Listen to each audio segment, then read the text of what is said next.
ভাবছিলাম যে পোলাডারে বিদেশ পাঠামো, থাক, যার কাছে পাঠামো একটা কল দিই।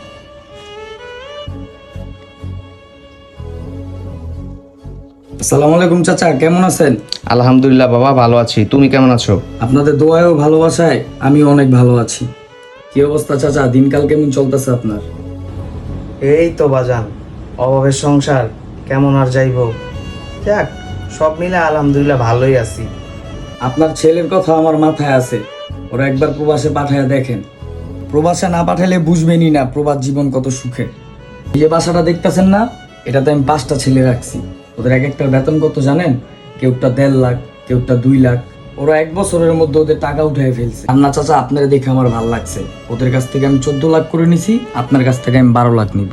আপনি 12 লক্ষ টাকা পাঠায় দেন, দেখেন 2 মাসের ভিতরে আমি ওরা এখানে নিয়ে আসবো। কোনো টেনশনই করেন না আপনি, দেখেন 6 মাসের